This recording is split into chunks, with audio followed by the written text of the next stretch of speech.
Welcome back to Andersen Acres. We're out here with the dogs today who are having a final doggy time. Hi, Tequila. Whiskey too. And we're here to talk about the mental traits or the temperament you should look for in a livestock guardian. Last week we talked about the physical traits. They need to be big, they need to be powerful, that kind of thing. They need to have a good bark, all of that good stuff. Today we are going to talk instead about those mental traits. So, the first trait a good livestock guardian has to have is they have to be independent thinkers. Also, apparently they have to roll in the snow. But they have to be independent thinkers. They have to be able to make a decision without you standing there, because frankly, most of the time you're not going to be standing there. That's the point of the dogs. If you were always going to be standing there, then there's no point in having the livestock dogs. Their job is to guard the livestock in your absence. So, they need to be able to think and act independently. The downside to this particular trait is you can't just turn off the independent thinking. It can't be switched off entirely, even around you, their handler. So don't expect 100% obedience from a good livestock dog. They're designed to think. Okay? They'll accomplish the task you set out, but they're going to do it in the way they think is best. They'll do it in their own way. And frankly, if you don't like the way they do it, then you should probably do it yourself, at least in their opinion. So, really, they're independent dogs. But part of the independent dog thing is they also have really good judgment. A good livestock guardian dog has excellent judgment. These dogs have to be able to evaluate people and situations at a moment's notice, and that means that they're suspicious by nature and not necessarily easy to approach. Okay? That's a good thing. Now, your dog shouldn't be randomly aggressive with people, but they should not be so easy to approach that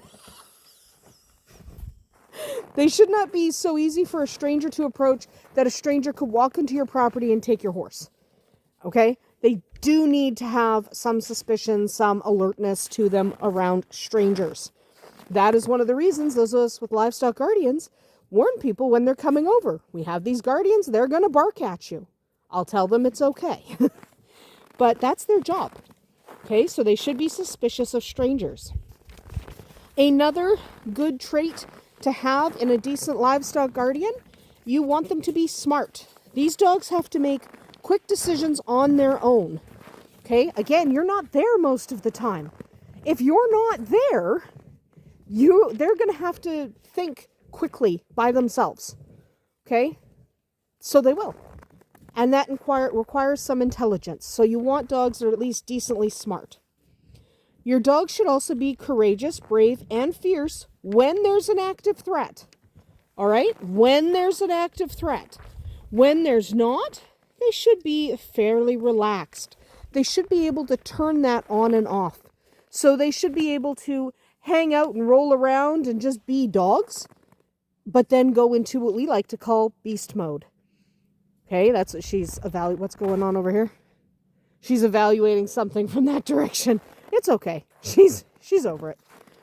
But basically, you do want them to be able to turn it on and off. You want them to go from fun, gentle giant to beast in a second, and then go the other way. You need them to be able to turn off beast mode. That's the mark of a good livestock guardian. Vodka's in a bush. Vodka's in a bush. Tequila's wondering why vodka is in a bush. It's a question. She's going to go tackle him. There we go. They're fun. You also need to have a dog with a temperament where you can trust them to be alone with your livestock, including your poultry if you have free-ranging poultry. It is no good to have a livestock dog that you have to lock up every time you walk away. That's no good. That's not any help, because the point is they're supposed to guard the livestock when you're not there. So you definitely need to take that into account when you're getting a good livestock dog. Hi, baby. You definitely need to take that into account. They are brave and fierce, and they need to be protecting your livestock, not trying to kill it. So you need to be able to trust them amongst the livestock. So you also need dogs that'll work in a group. You'll notice most of us who have livestock guardians have more than one. He's not a livestock guardian. He's also in my way. But most of us who have livestock guardians have more than one. And that's because they do work best as a group. It is safer and just better for them to be in a pair or a trio. But that means they do have to be able to work in a group.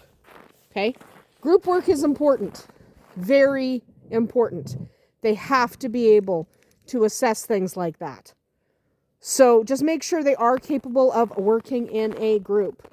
So those are the mental traits you want to look for in your dogs. The dogs are disappearing into the bush. That is about it for here today at Andersen Acres. We'll see you tomorrow.